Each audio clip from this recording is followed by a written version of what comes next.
Now we move on to the Chief Executive's report.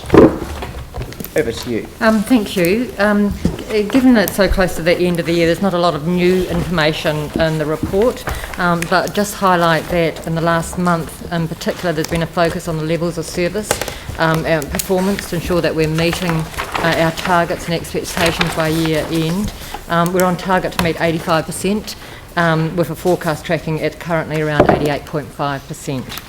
Operating expenditure is tracking well below budget due to a number of things, operational savings, higher revenues, and such as fee for service around resource consents, LIMS and PIMS, NZTA subsidies, our increased transweight dividend, which you've known about, but also less expenditure around things such as the lower debt servicing and lower borrowing, less than the original budget.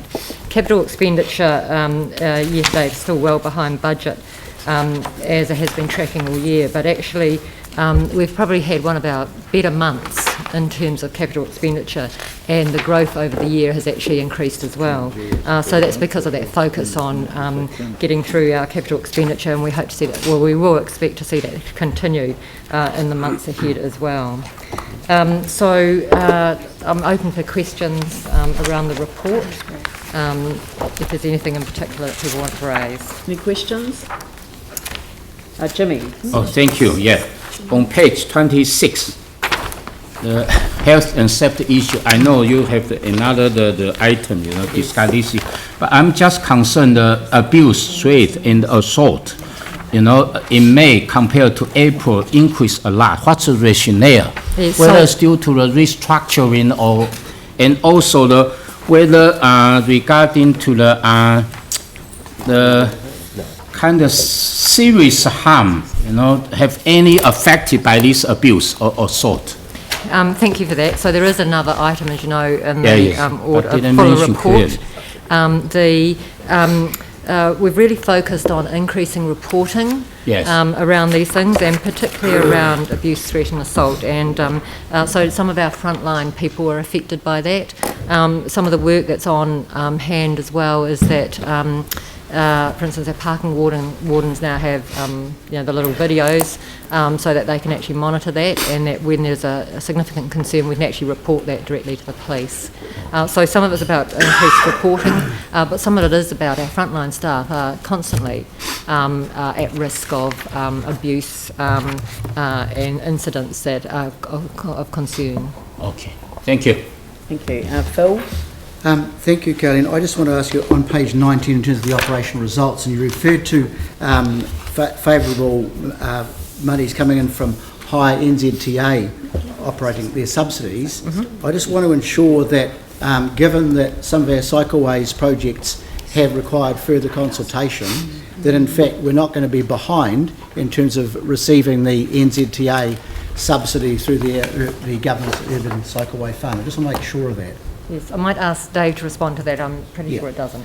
As part of our relationship with NZTA, we talk to them about the cash flow and where those projects are going, so they're aware of their, so it actually doesn't change the approvals that we're given, and there is the ability to put it back slightly. So no, it's just when it comes in and doesn't. So no issues there at this point in time. They fully support and they're fully aware of where the program is going and what the program is delivering. Thanks, Dave. Ellie?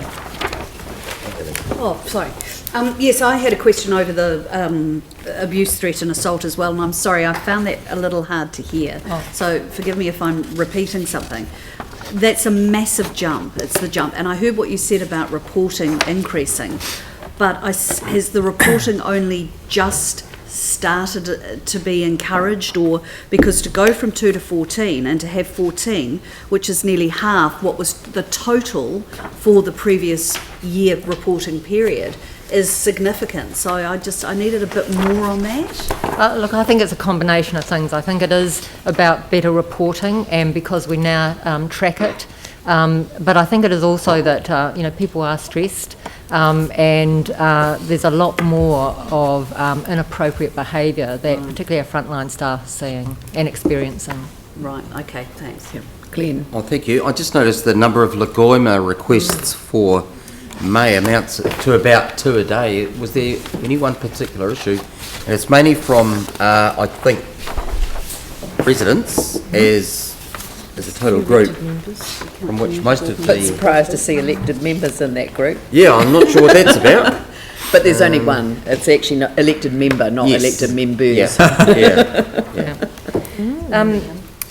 No, these are a range of things. So I see all the Lagoimas. Sometimes from residents, they're about personal things. So if they've had issues around their consenting process or concerns about other things that they're working with the council on that have been prolonged, often they'll want all the information that we have on that. Sometimes it's around, decisions that have been made and people wanting a better understanding of how decisions are made. But it's a huge variety of things that people ask for more information on. Sometimes it doesn't need to go through the Lagoima. Sometimes it's better for that to happen. That way we make sure that we've covered off all the information as opposed to providing just a response back around what we think's happening. So sometimes asking for technical information doesn't give you the answer to the question that you're really asking. Right. And sometimes it's better to treat it as a Lagoima request, even though somebody might have rung up and said, I want such and such, even though it's not couched in the terms of a Lagoima request. If it's a holistic view that's required. I mean, one of the elected members they were actually asked to use Lagoima because they were simply asking the same questions that were being asked by another organisation that was going through Lagoima, and it was better to join it all up so that you didn't have one side of council not responding or actually duplicating work, because if you go through the Chief Executive's office and then it's already being dealt with, all of the information's being collated by the Lagoima team, it's just crazy not to include the councillor Then in you the get same the wider thing. context vis-a-vis that graffiti backfire Yeah. of a while. Paul. Look, it's not in the report, Carleen, but just with the recent gas smell that closed a school down for 2 days, there seemed to be some confusion from both ECAN and our response to that odour. Do we have some clarity on that as to where the problem arose, and has it been confirmed? So nothing's been confirmed. ECAN's, as I understand it, ECAN's information and their detectors detected around an area around the wastewater treatment plant, but our staff were there on the day and tested the plant and couldn't find a source from the plant itself. So we also had staff that had previously worked for ECAN in this area, around the Broad area, and they found that the odour was actually upwind from the plant. So I think there's no specific answer, but clearly we're looking at everything that we do around the wastewater treatment plant to make sure that we don't contribute to any of that in the future. Does there need to be some work done on, because something as strong as closing a school for 2 days is quite a concern. So it would be good to identify, if possible, even if we do some work post the smell, to find out where it may have originated from. Yeah, so we checked all of our plants and the facilities that we have out that way and didn't find it as a source of the odour. So we can only continue to do the work we're doing around those particular facilities.